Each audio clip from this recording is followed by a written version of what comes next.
Kanay ikaduha. Sir, comment mo dun sa apat na nag-reflect. Apat po ba yun? Apat sila. Actually, matagal na silang nagsasabi sa akin na grabe ang tutok ng mga tao sa pamilya nila, sa kapitbahay, pati sa barangay officials. No? Ginagamit ang barangay officials. Sinasabihan na, uy, tumahimik ka na lang kasi delikado ang buhay mo. Mga ganon, no? Pati pamilya nila natakot na rin, no? And then, ang sabi nila sa akin, kasi mga 5 buwan na ito na nililigawan sila. Maipapakita namin ang mga text messages throughout, no? Pati voice recording, no? Conversation, kompleto yan. Na umabot sa una 5 million ang offer. Naging 8 million, naging 10, hanggang umabot na nga ng 25 million. Grabe, no? Kaya siguro medyo nakaisip din sila na wala na nga silang kaso, mawawala yung mga pananakot sa kanila. Magkapkapira ka pa. At meron pa silang pera. Diba? So, nagpaalam naman sila sa akin. Sabi ko, sige, pag-isipan nyo lang mabuti. Ang umpisa ng kalbaryo ninyo, kako, ay kung kantsawan na kayo ng kapitbahay nyo. Na, uy, paldo ka naman, mag-blow out ka naman dyan. No? At baka pati anak nyo kakantsawan na ng mga barkada nila. Na yung tatay nila ay ganito, ganyan. No? Yun ang advice ko sa kanila. Anong reaction nila, sir, nung pagbaliktad nyo ng apat na ito? Yung 10? Well, of course, na-disappoint sila, no? Dahil actually, 3 beses na itong inattempt nila na tanggapin. Pero napaliwanagan ng mga kasamahan nila, kaya hindi natuloy yung first 2 attempts. Kasi nandun na sila, tatanggapin na lang nila.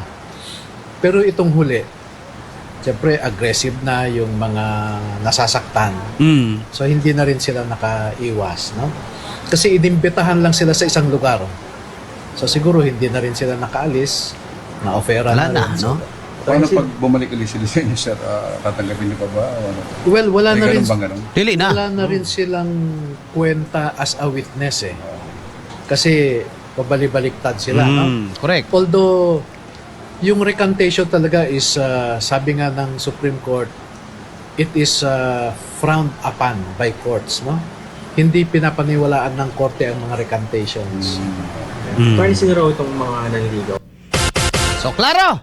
XFM Katropa. May buntag ni mo diha katropang Don, Rilampagos, napatay itom nga bugas diha Don. Oh, murag gimingaw na kog itom nga bugas Don. Murag nindot bagod tong imong itom kay puti-puti gamay kini nga itom na palit na mo diri mura man gyud nigbuling gini. Itom yung kay gab no? Black crush yun siya bay. Do kuan ba kan wag kanon sa engkanto ba? Dodong Alforque og Damen Balaknon. Mananabasa na di. Cherish me Kuluma, good morning. Usa daw sila mga galas na bahaan pero wa kadawat ayuda, no? Ganyan ang buhay, mga katropa. Apir-apir na lang, no? Kisa pa may ni Adre. I-greet na lang ako ha. Ini mga nasa YouTube. Si Cleo Julieta Barrientos. No, taga-asa man mo, taga Cebu ba ka di taga-asa may buntag ninyo dia. Unya, palihog ko og katong wa pa maka-subscribe sa YouTube nga naa sa Facebook, i-subscribe ninyo ang Katropang Arnel Cortez. Unya, duha man ni kabuok. Katropang Arnel Cortez og XFM Tagum City, no?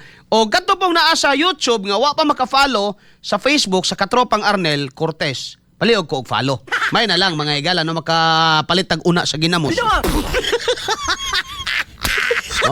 O Gab, maabot ko 1 million Gab. Bay magpalitson ko bay. Tinuod doon. Maabot ko 1 million ka followers. Matay.